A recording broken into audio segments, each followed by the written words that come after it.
Navidad.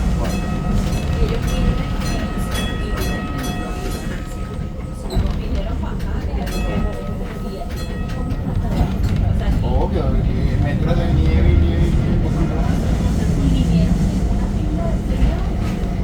Donde ni siquiera para poder lanzarse en política de afuera divertidas, así que no se fuera, era una máquina de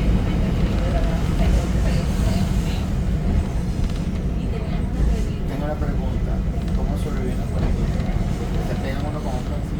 La hacen más bajo la nieve. Muy profunda, seguramente.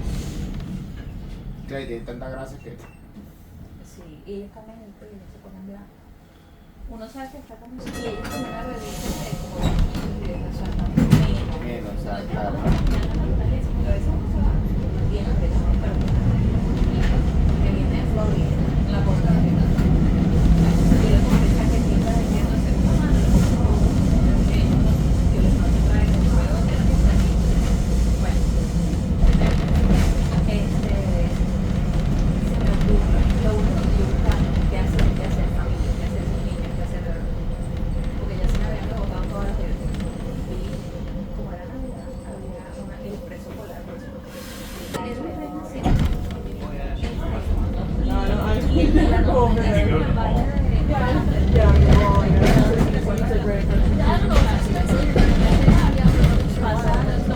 Hello everyone, and thank you for riding Streetcar today on the high-level bridge. My name is Noah. I will be your conductor for this leg of the journey. Up front there we have Dustin. He will be our motorman. We are both volunteers at the Edmonton Radial Railway Society. We are a fully motoring society dedicated to maintenance, restoration, and operation of these old streetcars. We currently have a fleet of 10 total streetcars. 7 of them are down in the port. 3 of them are up here on the high-level bridge. The two on the line today are Edmonton 33, and this is our right here, which is Melbourne 930. Yeah, soon. Yeah. Melbourne. This was in Melbourne from 1947 until the mid-1990s. We then acquired it in 2004, and it immediately derailed. That is because Melbourne used different types of plastic and these could be cranked when we brought it here. They replaced the wheels, and then it was fit for service. It entered service in 2006. We were lucky to win the contest from Melbourne. They then passed a law banning the sale of I kind of focused on it because you screwed them in there. We banded on. Yeah, we have one.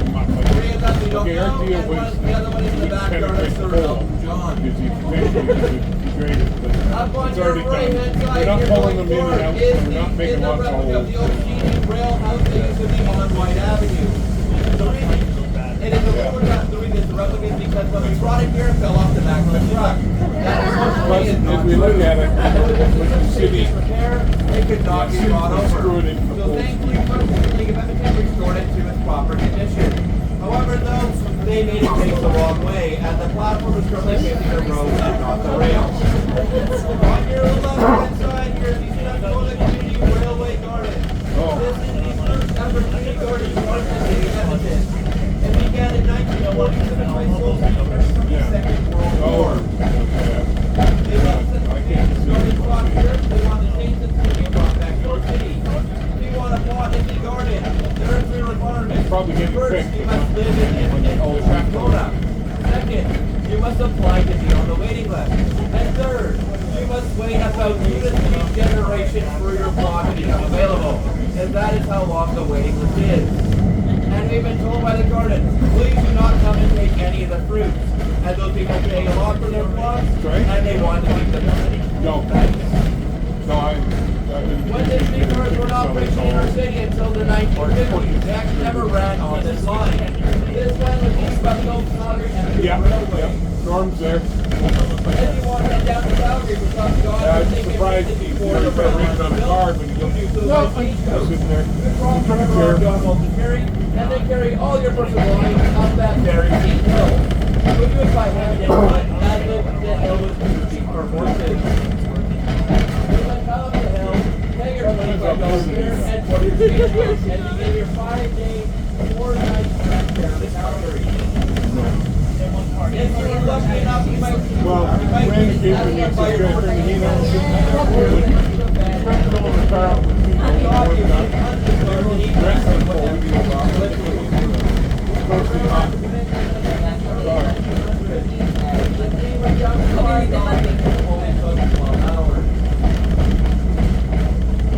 now approaching the only tunnel on the east line east of the Rocky Mountains.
On the left-hand hill, there's currently a bicycle path that stays right over where the streetcar used to operate.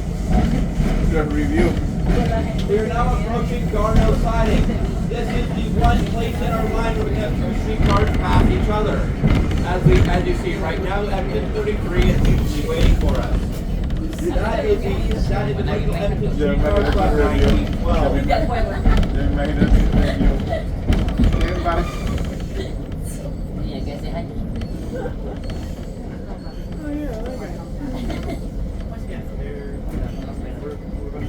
Okay. Yeah. No, I'm gonna jump on the 33, so I'll get it up over this side.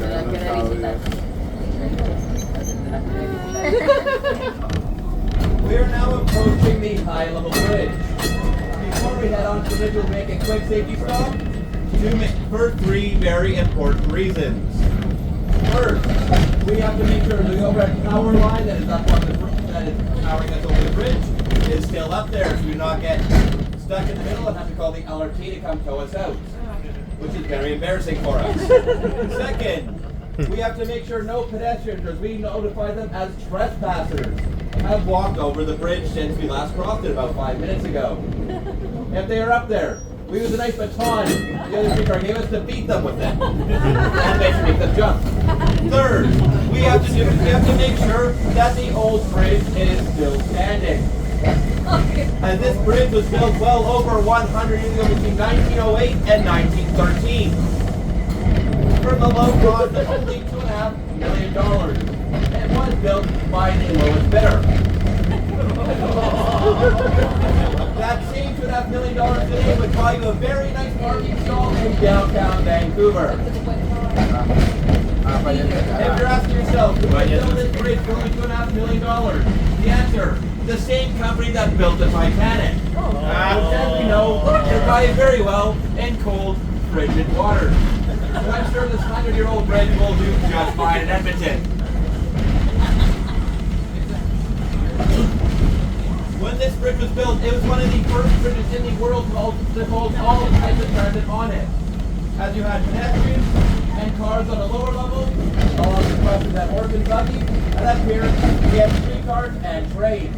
The streetcars operate on either side, the train right down the middle. So if you're on the streetcar back in the day, if you look over the side, you see nothing but water. And the streetcars actually hanging off the side of the bridge. If you ever head out of your bucket list and travel across the highest active streetcar crossing in the world, you can now check that off your bucket list, as this is the highest active streetcar crossing in the world. high-level bridge stands 66 meters or 150 feet above the North Saskatchewan River, giving it about the same height as Niagara Falls. If you look across the bridge, going forward on your right-hand side, you will see a lawn with a brown building next to it. That is the last known location of Fort Edmonton before it shut down in 1905.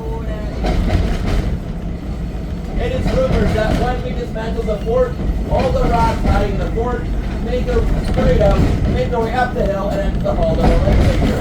They now still occupy that building and we call them our government officials. As you will see of those nice government officials, we do have a stop upcoming at Government Center.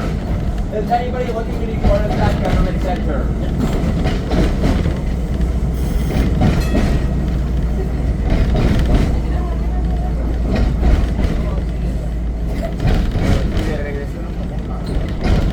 ¿Cómo da la vuelta ahí?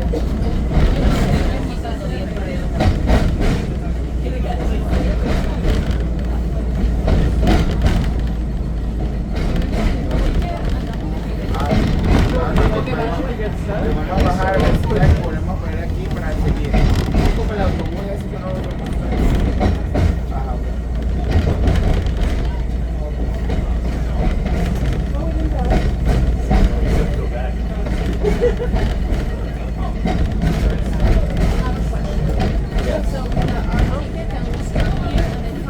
Yes, yes.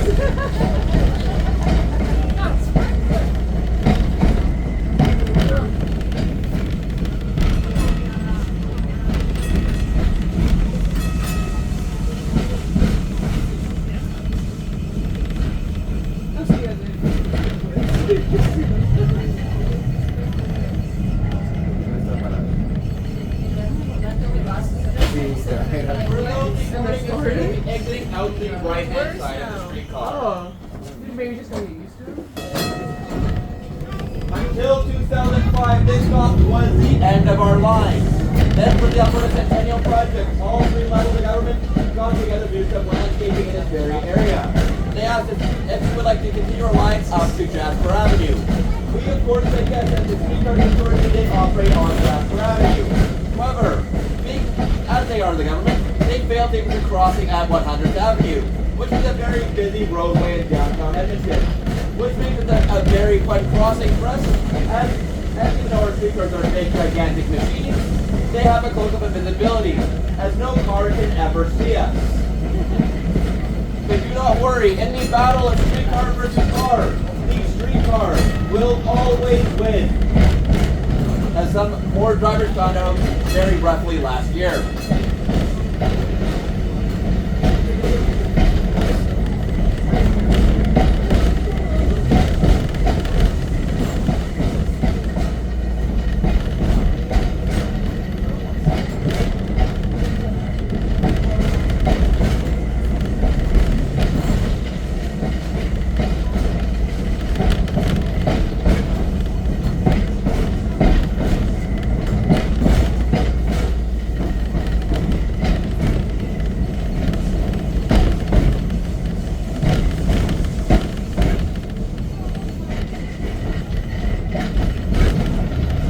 We're now approaching the end of our line, which is Jasper Avenue.